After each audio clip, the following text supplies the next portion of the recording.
You can't tell me the names of any of the banks that you work with because then you'd have to kill me, right? That's right. What we do is in high confidence, so I can't necessarily talk about the banks, but I can definitely tell you that what's happening today is unprecedented. It's unprecedented in what way? Because what do you call it? Quantum Dawn 2. It's the second time that they've had this kind of mock attack. Right. It's larger than the first.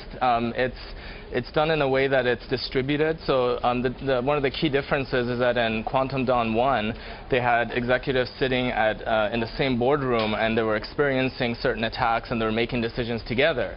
Now the idea is if you're all each in your own office and in your own building, well, if you're all seeing a similar type of attack, how do you actually collaborate with one another, setting up conference calls, making sure you can piece everything together while not sitting in the same room. So in that way, it's very unprecedented. David Kennedy, how well prepared are the banks for attacks on their networks? Yeah, we deal with a lot of financial institutions, and the way that we deal with it is, we simulate an attacker attempting to, attack an organization, hack them in every way, shape, or form.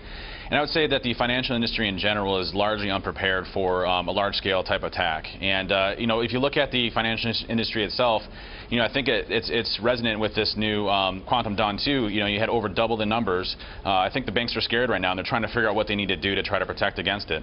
David, you're the former chief security officer of Diebold. What kind of grade would you give the major banks in the United States for their cybersecurity? If I had to give a grade right now to the financial institutions as a collective, and there's definitely exceptions to the rule, I'd say that from a cyber warfare capability and readiness, it would be definitely getting an F. Sava, what do you think? Do you agree?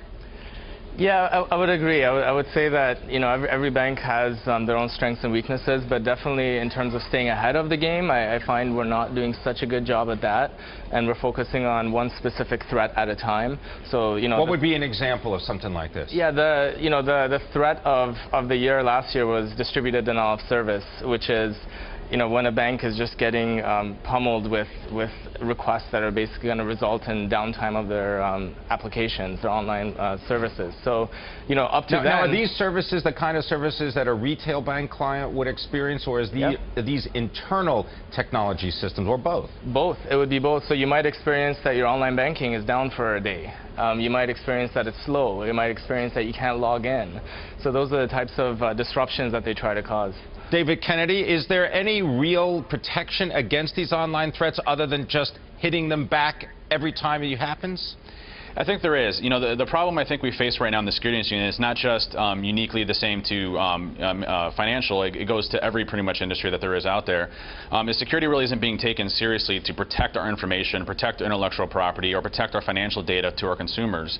And so if you look at the industry itself, we're all struggling right now with defending against these different types of attacks.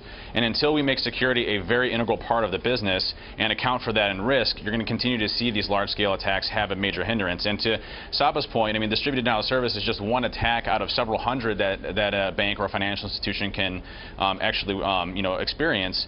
And we're just seeing the tip of the iceberg when it comes to the different types of attacks that are out there and financial institutions reporting massive losses for these type of breaches. So what can people do in order to prevent attacks from hurting their own bank accounts? So as an end user or a person using a banking system, you can take the traditional precautions, make sure that your passwords are very secure. These are some of the basic stuff, but you find a lot of times even that's not being followed. And try to minimize how much funds you have in one account versus another, things like that.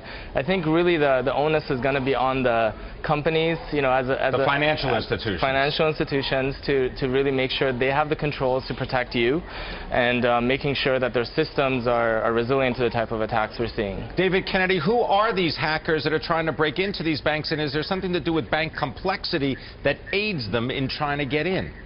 Yeah, I think you really have three different types of attackers. You have your hackers that are in it for either street credibility or for financial motives. You have organized crime, which is purely monetary, and then you have the state-sponsored side of the house, which is really sole bent on embedding themselves into core critical portions of the U.S. economy.